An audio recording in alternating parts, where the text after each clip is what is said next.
All right, Nick Fury, Agent of S.H.I.E.L.D. This movie is God. The production values, the acting, the cheesy fight scenes, the dialogue. Yeah, it seems like it was plucked straight out of the 80s. Or, you know, it, it's bad. The production values are bad. Uh, you'd think for an international agency of the highest funding that they'd have better technology than what they have, but they don't. So it's kind of ridiculous. But and what really hurts it too is that David Hasselhoff's reputation is kind of overshadowed by his performance as Nick Fury. Nick Fury, he's spot on. Nick Fury, classic dick, smartass, uh, sexualizes women, very funny, says some ridiculous, cheesy things. I enjoyed his performance. I really did. He actually does a better job being Nick Fury than Samuel Jackson does. However, the budget, the action, the ridiculousness of all this, and the very generic kind of plot and setup and setting, uh, it's just very generic. Pretty much, Hydra is recon like they have planned to release some biological pathogen on New York through they have Viper and Baron von Strucker, who's frozen for the most part of the movie up until the very end. They have Zola. So they have some actual Marvel villains in here, and then they have some actual Marvel characters that aren't really spot on, like Dum Dum Dugan's not spot on at all. Um, but David Hasselhoff is the only thing good about this movie. His performance as Nick Fury. It got the cigar in his mouth. He talks the trash. He doesn't take any shit from the higher ups. Ugh. But there are some things that are just overtly obvious, like all the moments of foreshadowing when they hand Nick his gun and tell him it's specifically coded to him or backfire on anybody else that tries to use it. When they say that to him, you just know that's going to come into play when it's needed most. As well as the sort of android robot thing they're building of him. Looks kind of disgusting when they're making it, but it responds and it sounds exactly like him. It responds exactly like him. It pretty much mimics him. So, that thing is going to come into play too exactly when they need it most, and these things do happen. So it's pretty predictable. They try to throw some plot twists in there, and there's not. They don't really do a good job at it. And the storyline's very basic, very cliche. Not something interesting at all. They could have done something really amazing, but they don't. The Hydra people in here don't really dress in their green attires. Uh, Nick Fury says some funny, ridiculous stuff. But I don't know how this thing happened. This movie right here, how it went into production or anything behind it. It's got David S. Goyer credited. Um, I don't know what the hell this is. This a ridiculous movie that seems like it should have came out in the 80s, but somehow it came out when it did. I think it came out like 99 or 98.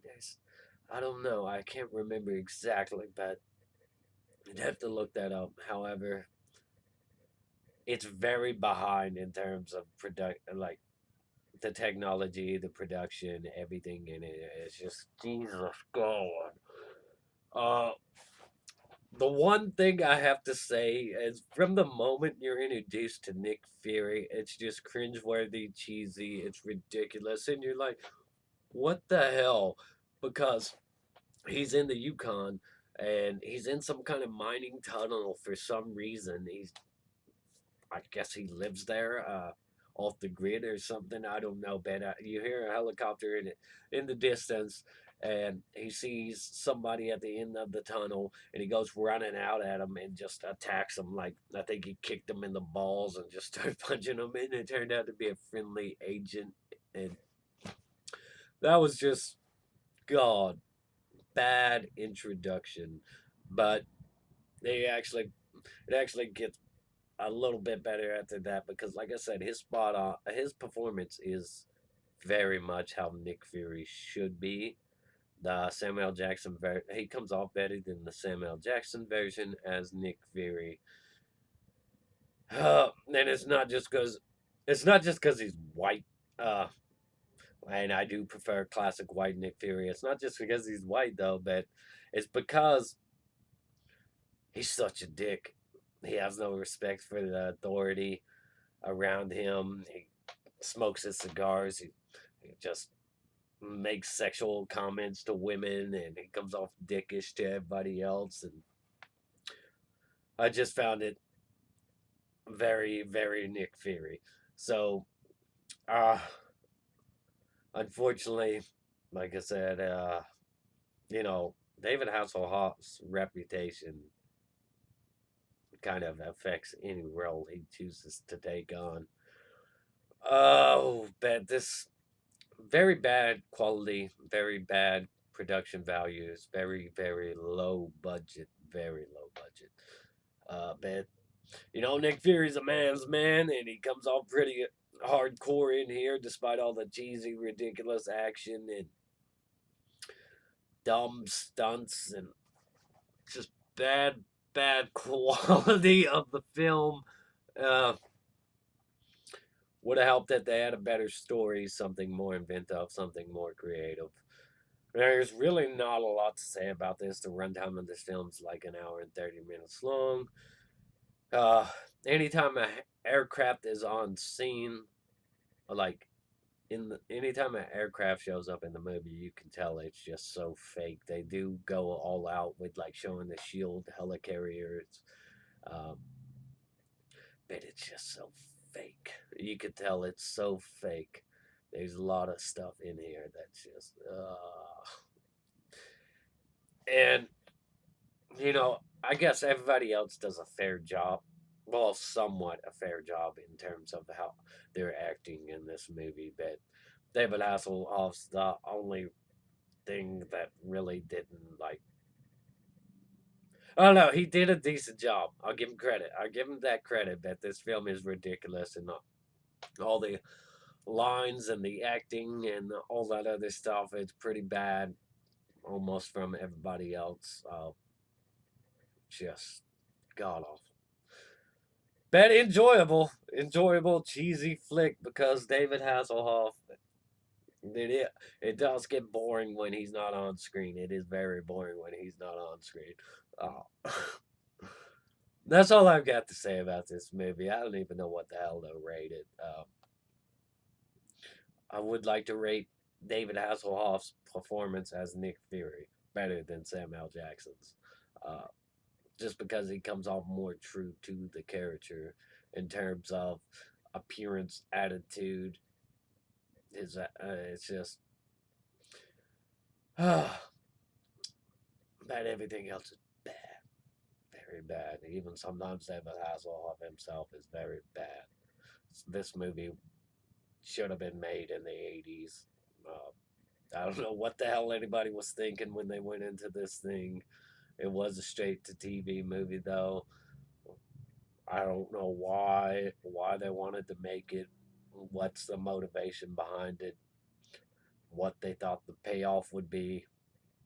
Any of that? I don't know if it was a situation to hang on to rights of a character or what the deal is, and I don't know if David Hasselhoff playing Nick Fury that soon to Iron Man, with Iron Man not too far away, if that affected the decision to go with the comic book, the black version of Nick Fury that was more modern. I don't know if that affected the decision to race change the character for the newer movies. But it's a shame we'll never get to see, classic white Nick Fury and with his cigar smoking, sexist comments, his ridiculous lines, his attitude towards authority. It's man. Anyways, I guess I'd rate this movie. I'd rate this movie a 1 out of 10. But I'd rate David Hasselhoff performance an 8 out of 10. So there you go. I think he comes off more true to the character than Samuel Jackson.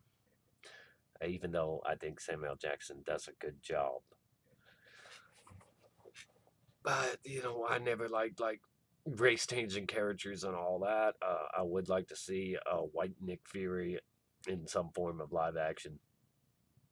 That's better than this with a better budget to back him and just let him come off as this type of dude.